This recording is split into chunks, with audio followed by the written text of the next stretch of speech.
Hi, this is Mark Smith with Family Tree Counseling Associates, and I'm going to be speaking with you in this video about shame. I'm off at my Louisville hotel hideaway working on the book, and I do hope to have it finished and to the editor by Monday, so progress is being made. Anger uh, and shame, go together in many respects. There's an intensity to it. And the title of today's video is Angry Shame Scars. I had a client I was working with via Skype yesterday morning, and he was talking about his childhood wounds and his childhood pain. And he was crying. He was really into his pain. And he said it feels to him like, he walks around as a successful, respected, grown up adult man. But if he had to take his suit off and his shirt off, there would be scars all over his chest, all over his stomach, and all over his shoulders, and all over his back, like a slave back in slavery days who'd been whipped with a whip.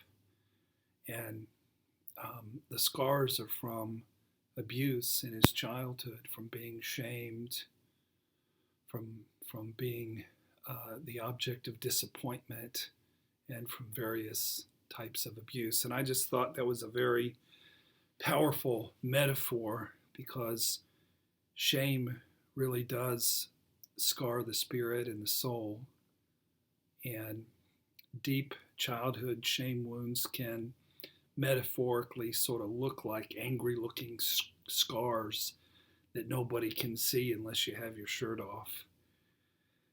And this man is very courageous to face off with his wounds and his sadness and the many scars that he carries around on his psyche.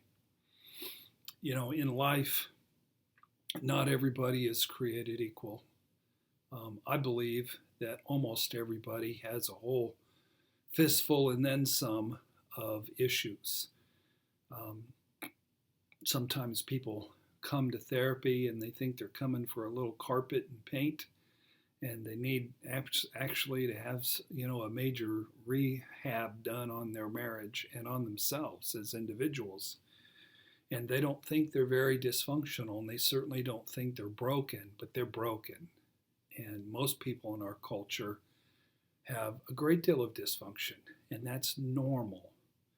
However, there are some, I happen to be one of them, who, maybe got an extra dose of shame and woundedness from their childhood.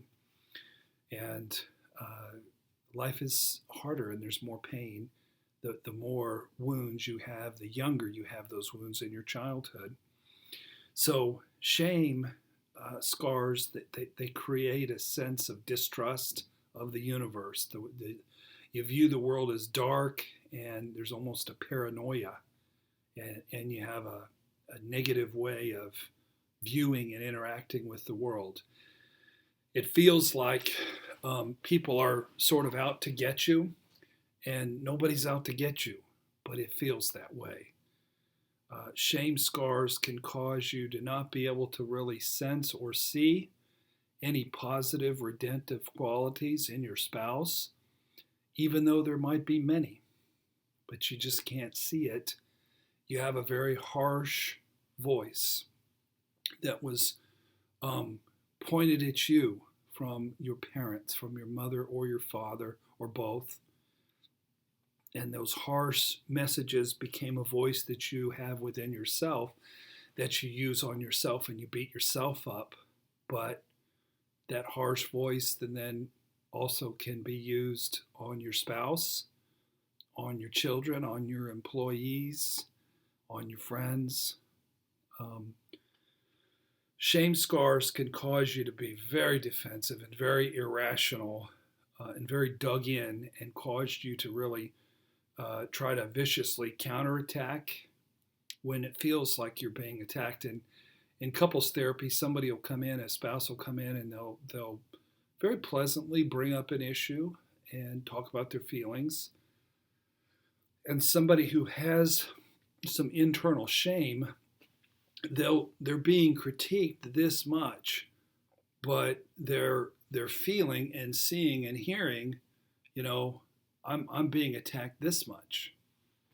So um, uh, part of the work of therapy is to help both parties take a deep breath and just really objectively observe um, what is going on, what is being said, how much are you being critiqued.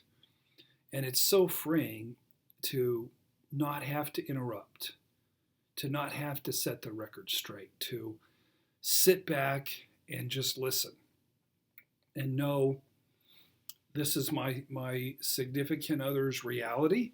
Doesn't mean they're right. It just means this is their opinion. And you don't have to be defensive. When you have so much shame, you have to be defensive. There's like a ring in your nose like a bull. And if somebody critiques you, especially your spouse, you have to interrupt and be reactive and, be snippy. Uh, I've got just a normal pen, and I tell people it's a magical pen.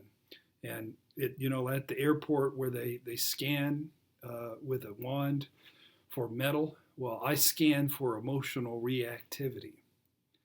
And I tell people, you know what? You just went from 0 to 60 in 0.7 seconds.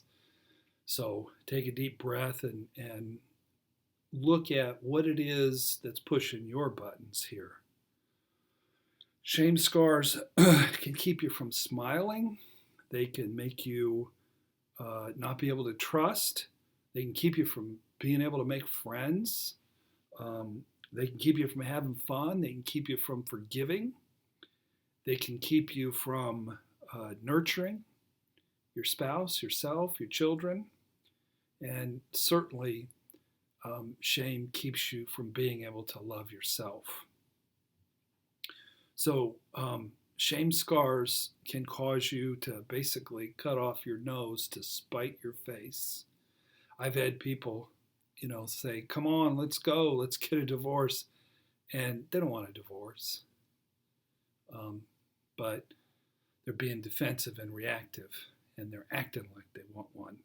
So, shame scars can cause you to medicate your pain with drugs, alcohol, food, sex, the illusion of control, money, work, rescuing, video games, iPads, computers, relationships. There's so many things to be addicted to these days that you can numb out and lose yourself in. Many times I'll have clients who come in and they sit down and they've been numbing out and they say, I don't know what I want to talk about because I haven't met with myself in a week or so. I haven't the foggiest clue what's going on with me. So one of the real joys of the work that I do, if the metaphor we're using is angry, purplish, swollen scar tissue that's been beaten into somebody's emotions and psyches, then part of what I get to do is, metaphorically use my hands to knead out, the tension and the damage and the hardness in that scar tissue so that over time that scar tissue can be healed. So many times people come in with just a flaringly ugly, angry abandonment wound or shame wound, and they're mad at the world. And I had this lady who, when she goes through issues, she finds herself flipping off other motorists, and that's a clue that maybe something's a little off. and that she needs to, go see her therapist and, figure that out. So, but to be able to create an environment that's safe, where in the case of the fellow I was talking about, even over Skype, he could tap into that wounded little boy, and he could cry, and just that environment and some encouraging words and can cause the purpleness and the woundedness and the angriness of those scars to go down and to get healing. So another thing that it feels like as a therapist you get to do, people are carrying around heavy loads, dark, heavy, oppressive messages and pain, and the therapist gets to help lift some of those wounds and some of that pain off, and then they have less to carry around, and that's an honor, and it's a beautiful thing, and I really enjoy doing it because it's telling the truth. The messages that are so harsh about yourself, you blew it, you should have done it better. No, you shouldn't have done it better. You should have done exactly the way you did it. You grew up with crazy people. You're wounded. You grew up with rage. You're going to rage. You grew up with control. You're either going to be too passive or you're going to be controlling. This is not your fault. This is a condition that you have that you're working on. So don't beat yourself up. Shame lies to us and makes us believe mean and ugly things about ourselves that just really aren't true. Shame basically hands us a whip and then compels us to beat ourselves bloody. Shame can be a driving force to try to, work more, make more money, have a bigger house, have a better title, be more impressive, have a better car. Because really what you're working toward is trying to be good enough. You just want to be good enough. You want to be loved, you want to be good enough. And sometimes parents are too wounded and too broken and too addictive to be able to, give us that message that, hey, you're good enough. I love you. You're great. You're awesome. And then be present with you when you're scared, and, feed you when you're hungry, and, talk to you when you want somebody to talk to. But most of us didn't get all that we needed. And many of us are driven to perfection, to try to be good enough. Many times in midlife, a parent dies. And then some of those walls that have been keeping us fierce and driven and perfect come down. And you might be in a meeting of peers, of fellow achievers, and somebody's mean and somebody's angry, and it reaches the wounded little kid in you, and all of a sudden you're really sad, and you might even be tearful, and you might get negative feedback from your peers, but you know what? That's a sign of strength. It's a sign of growth, and it's a sign of psychological maturity. Your parent died, and you're grieving, and you have the strength to tap into that wounded little kid. So it's a good thing. When we get wounded as children, it leaves scars that ultimately makes us unique and interesting, and it defines us. My brothers are both very successful. I have one older, one younger, and they've often said, I'm glad we were poor. I'm glad our parents were basically a couple of underfunctioners, and we had all these problems, and we moved all the time, and I'm glad it happened. Well, no, I'm not. I would have rather my parents been competent and didn't move on all the time and had money and nobody raged and we didn't have addictions and I wasn't forced to grow up so quick. But what it does do is it gives you your gifts.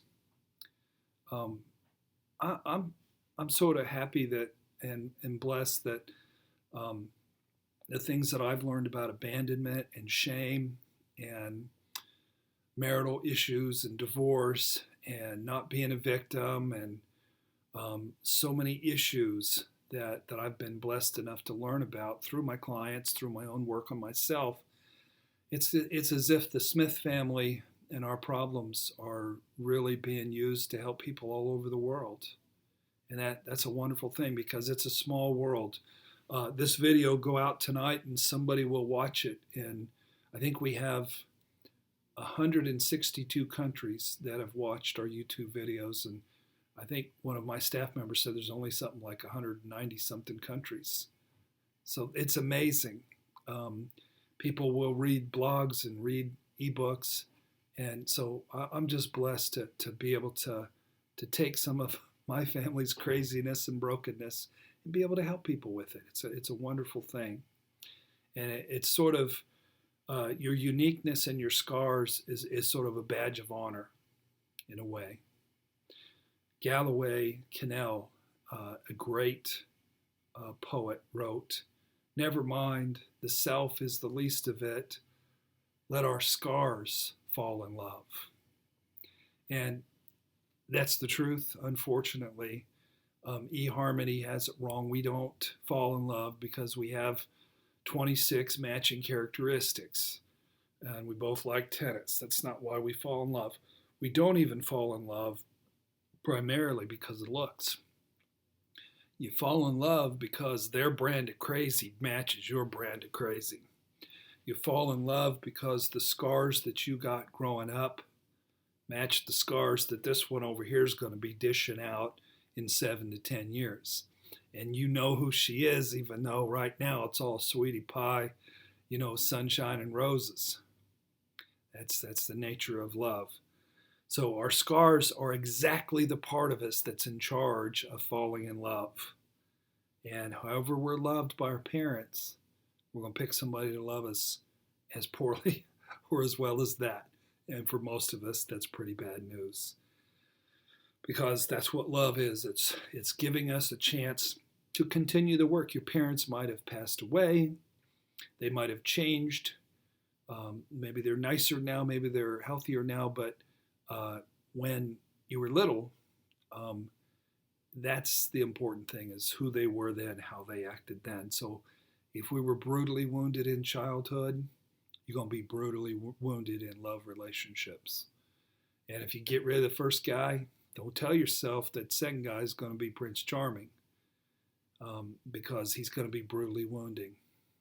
And until that you do the work to heal yourself. And that's Mother Nature's way of healing. So thankfully, these scars of shame do heal over time. Shame is one of those things that really does get better. Abandonment issues, not so much. Abandonment issues, it's more about learning about your abandonment issues. You can heal some, but it's mainly about being detached and objective. But with shame, it's been my experience that does get better. So the voice that you have in your head can learn, it can change. It can become less harsh, less mean, less dark, more trusting, more loving, more nurturing, more sweet, more kind, more generous, more nice to you, more forgiving. And that's a wonderful thing to have in a relationship with yourself, with your spouse, with your kiddos, because whatever healthiness you get will sprinkle down on your kids and then impact generations to come. So I really encourage you, if you do have some welts, some wounds, some lashes, then get the help you need. If you're not in an area where you know and trust a therapist, and you're in the English-speaking world and you have good Wi-Fi, I am still available to meet with you via Skype. It works exceptionally well. You got to work a little bit around time zones. If somebody's 3, 4, 5 time zones away, it's a little tricky, but we work with that. But it works exceptionally well, and I've had some people I've been working with over time. They're really some of my best clients. So I encourage you to consider that. It's expensive. It's $150 a 50-minute hour. So it's not something that's cheap, but it's well worth what you're going to get. So please join our channel, Family Tree Counseling, on YouTube, and visit our website, familytreecounseling.com. And I do have 5 ebooks including the book on abandonment, and the book on shame is coming. I just got to get it to the editor, get it laid out, get some pictures on it, get some links on it, and we're good to go. So thank you so much for watching the video. And my prayer is that you would heal those angry shame scars and live a more gracious and a more happy and a more free and a more loving life. So God bless you. Thanks for watching.